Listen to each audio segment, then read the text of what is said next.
माळ गळा श्रीवत्सलांचन विष्णुदास नामायाने नामदेवाने देवाचे गुण सांगाय. तशी कुळदेवी आहे का नाही आपली जी भवानी माता आहे. मी मन सांगतोय लक्षात ठेवा. परशु म्हणजे पोरग वारदान महाराज ती जाग्यावर थांबत नव्हतं. ते 21 स्वर्गात गमन करत होता. ती तिला वैताग द्यायला लागलं म्हणून तुळजापूरची माता परत तिथं झाली महाराज निर्माण परत केली आहे. जसं तुमचं रेमन सिद्धचं जुनं ठाण कुठलं आहे नाही तुम्हाला काहीच माहित नाही.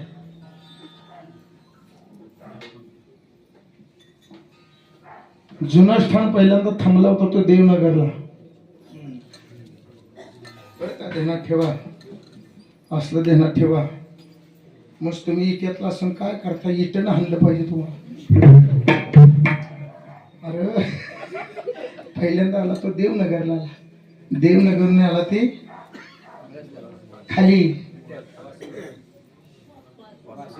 वासुंब्यात आला. ध्यानात ठेवा. आणि वासुंब्यातनं मूळ ठिकाणाला आला. का तो येत आला कारण शिखर शिंगणापूरचं त्याला दर्शन होत नव्हतं म्हणून मूळ स्थानावाला मूळ स्थानापासून देखील शिखर शिंगणापूरचं दर्शन होत नाही. ध्यानात ठेवा. म्हणून तो आता जे ते नवीन ठाण आहे का नाही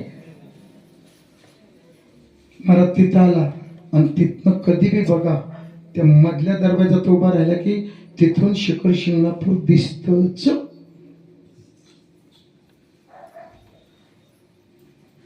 दिसत च म्हणतोय अजून ध्यानात ठेवा. कधी गेला तर बघा पण धोक्यात दिसत नाही. धोका असेल तर दिसत नाही. तिथून त्याला दर्शन होतं म्हणून तिथं तो स्थायिक बनला. मला त्याचं दर्शन होतं म्हणून रेवणनाथ तिथं थांबला महाराज. मच्छिंद्रनाथ त्याला महिनावतीनं वीट दिली होती सोन्याची. आणि शिष्य गुरु मच्छिंद्रनाथ माझ्या ऋषिकेश महाराजांनी पकवाज वाजवत होता हो गोरक्षनाथ. आणि पकवाजातून आवाज काढला चलो मच्छिंदर गोरखला. मग महिन्यावतीला म्हटलं माझ्या शिष्याला मला जावं लागेल. मग माझी आठवण म्हणून तिनं भेट दिली. आणि ती भेट जुबडीत टाकली. आणि वाटणं चालता चालता मच्छिंद्र गोरक्षाने म्हणाला गोरे गोरक्षा या कोई डर है क्या रे. ते ना म्हणायचे गुरुजी हा कोई डर नाहीये आणि चालायचं असं.